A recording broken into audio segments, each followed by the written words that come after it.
helmet. Yeah, the helmet doesn't have cheek pads. And it's not buckled. Yeah, at this point, I just gotta wonder, why the hell are you even bothering wearing a helmet? No cheek pads, not buckled. It's pointless. What's going on, guys? I'm Man on the Road, and I'm back on good old Harley. This just popped in my head as I was riding. It's funny how just a matter of like 8 to 10 years changes so much. Because right now, for instance, I'm going to pee in a cup, and I got no worries about it. I'm good. I know for a fact that I will pass it. And 9 years ago, 10 years ago, I would have been freaking out and like trying all those home remedies but yeah, I mean, I don't try to look back on anything. Like, I don't try to long for the past or make regrets, because, you know, everything adds up to what you are, and, you know, experience makes the man, all that bull. But, tell you what, life was a lot different and quite a bit easier back then.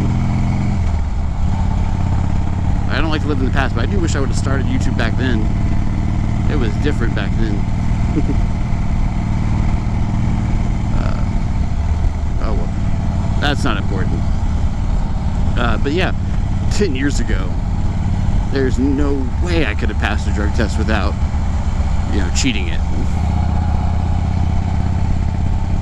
But life was different. 10 years ago, I had a race car that I built, and that's what I drove on as a daily.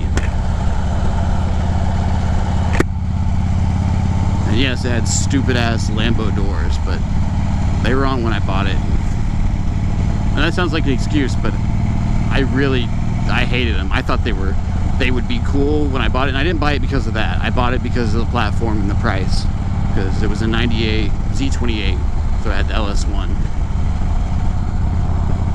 I'm a fan of that motor. But yeah, it had Lambo doors. I thought they might be cool. I thought it was tacky even before I bought it, but I was like, whatever, you know, it might be cool. I will say it did grab a lot of attention,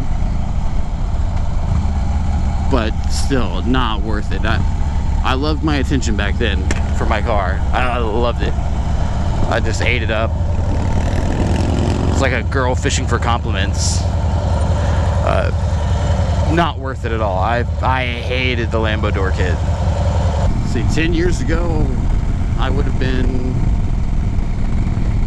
still riding my FJ 1100 and driving my souped up Z28.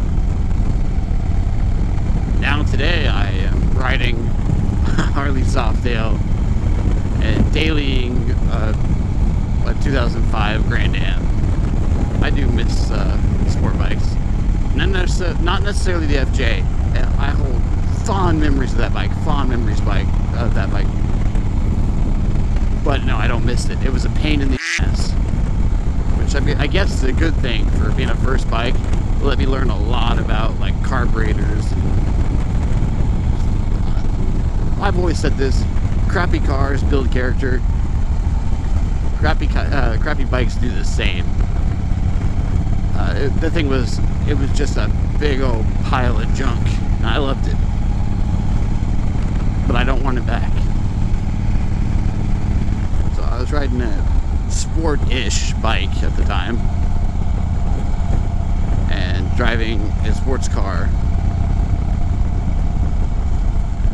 And now today I drive a Grand Am, I ride a Harley, I got 3 kids. But to be fair, at the same time, I also lived in a hotel there in Florida. I did drugs, and I just wasn't a very good person. So I mean, there's trade-offs. I'd like to think that I'm a better person today than I was back then. So yeah, I'd say my life is definitely for the better right now, 10 years later. I'm better off than I was. I'm in a house. But sometimes it doesn't feel better, you know, because now I got responsibilities. Back then I had, you know, piles of money. I wasn't rich, let's clarify. but for someone who grew up middle class and stuff, I had plenty of money. I had spare money. I came from a paycheck to paycheck family, and I had a couple, like maybe $1,500 spare all the time. And plus I had savings that I was building up. So I mean, financially, no, I'm not in as good of a place, but stability-wise, I'm a little better. Not a lot better. I'm in a house, but it's a ghetto house in a really, really crappy neighborhood. I got a family now, and I do have a Suburban, nice 3/4 ton Suburban, but it's not a daily. I couldn't afford a daily. It is very reliable though. It's only got, 86,000 miles now, and it's a 91. So I mean, it's reliable. It's just, it's expensive to drive. It's got a 454 in it. I would never name a restaurant Nukes. It just makes you think they microwave everything. But yeah, since I had to start being like an adult fairly young, and I had kids fairly young, and I started a family and all that stuff. Since having to do that fairly young, now I'm getting back in that, I got like this early midlife crisis, so to speak. I'm starting to long for the sports car again.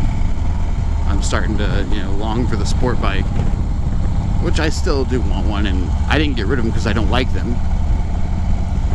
It's just the F4i's clutch went out, and didn't have time or money to replace it. To be fair, I think it was just the clutch plates froze up. But either way, I didn't have time and money to fix it at the time. I still don't have money, but I've got time. And the WR, just after my back injury, it was just painful to ride the WR very, very often. That's why videos were a bit scarce. I did ride it quite a bit, but for very short distances. And for videos, I need to go out for, an hour or better usually, because there's a lot of nonsense that gets cut out of my videos. So these 6-minute videos, those are about usually 45 minutes of riding, and the 20-minute videos are usually like an hour and a half of riding. It's because I'm not good at staying on topic.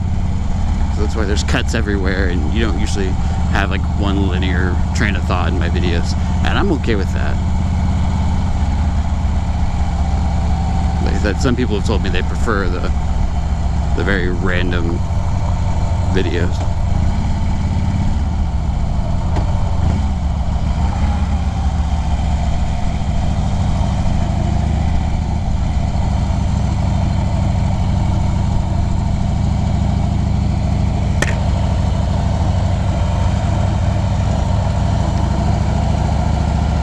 I didn't know Jenny Craig was still a thing.